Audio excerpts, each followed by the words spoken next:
This week, we put the pedal to the metal with a trio of racing games. Forza Horizon 3 takes the carnival motorsport action down under, Gran Turismo Sport marks the beginning of a new era at Polyphony Digital, and Assetto Corsa brings realistic, unforgiving racing to consoles.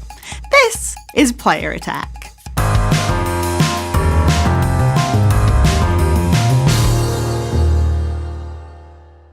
Hi, I'm Jessica Citizen, and this week let's start things off with some PlayStation news.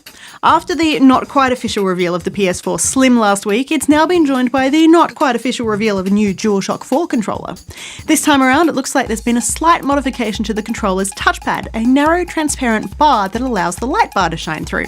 Sure, it's just an aesthetic change, but for games that take advantage of the colour-changing light bar, it could make things just that little bit more immersive.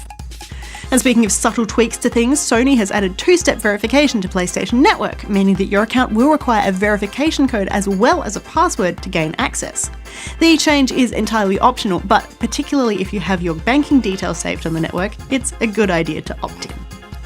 And while that's the sort of change that'll make people happy, Sony also revealed one that will make people less pleased.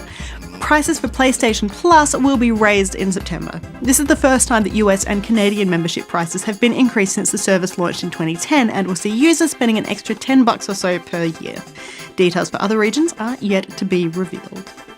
But to wrap up all this PlayStation stuff, some more good news. PlayStation Now is headed to Windows PC, starting out in Europe, then heading to North America and rolling out in the rest of the world after that. Basically, it means you'll be able to play your favourite PlayStation exclusive games on your home computer for the first time, including entries in the Uncharted, God of War and Ratchet & Clank franchises, as well as beloved PS3 games like The Last of Us and Journey. There are more than 400 games available to subscribers, and the new app will also feature a new Discover mode to help you find the perfect game.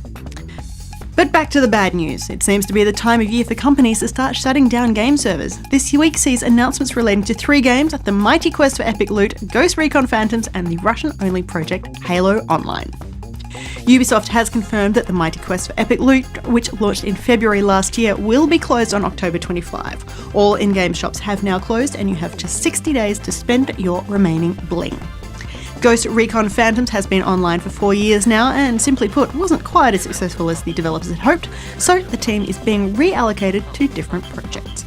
And Halo Online was originally planned as a Russian counter for China's Call of Duty Online, but it has now been confirmed the game will not be returning from an extended hiatus as Microsoft continues to spend its time and money on other things. If you do play any of those games, check their official websites for details on when things will be closed and how to redeem any in-game purchases. In quick news now, despite how it might have looked, you cannot get the original Destiny for free on Xbox One. We thought we had sealed away the plague for eternity. But now, it has returned. What you can get is access to the Destiny trial mode, which of course downloads the full game but only unlocks a small part. If you wish to continue, you'll have to pick up Destiny the Collection when it launches in late September. Master of Orion, on the other hand, is out right now on Steam, marking the return of one of the classics of the 4X strategy genre. If you've ever wanted to explore, expand, exploit and exterminate your way around the galaxy, now's your chance. Details about Resident Evil 7 have been revealed, not by Capcom, but instead the US Ratings Board, the ESRB, which has accidentally unveiled a few interesting tidbits about the game, due out next year. I need to hide.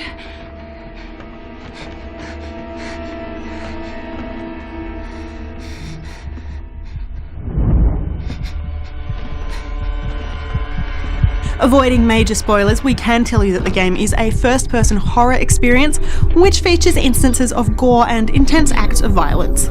You play as Ethan, a man searching for his missing wife. Expect detailed cutscenes, some colourful language and an assortment of weaponry for you to use. Resident Evil 7 is due out in January. Out even sooner than that is Titanfall 2, which has just held its second online technical test. Respawn explains that the tests have been crucial for the game's development. The 2 weekends of online play have shown that the new server infrastructure, combined with the Strider backend service, can handle thousands and thousands of gamers jumping into games.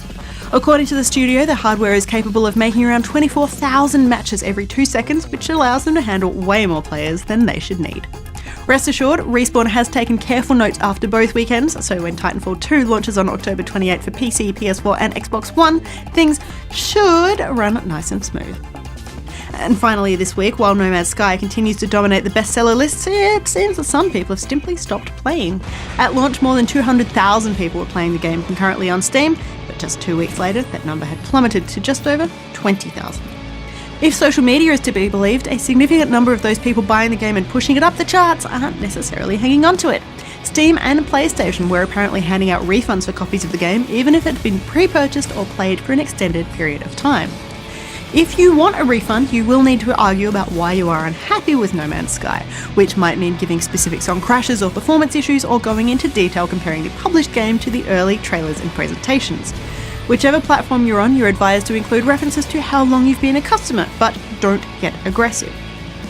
After a busy weekend of dissing out refunds, there is no guarantee that you'll get your money back. The No Man's Sky Steam page has been updated to include a disclaimer that the standard Steam refund policy applies, which means your purchase is probably not eligible for a refund unless it was bought less than 48 hours ago or if you've played for less than 2 hours total. However, Steam acknowledges that exceptions can be made, so if you feel you have a case for a refund, ask away and see how you go. For more information on any of these stories, or to keep up to date with the latest gaming news, head to playerattack.com. But for now, stick around, we've got plenty more still to come.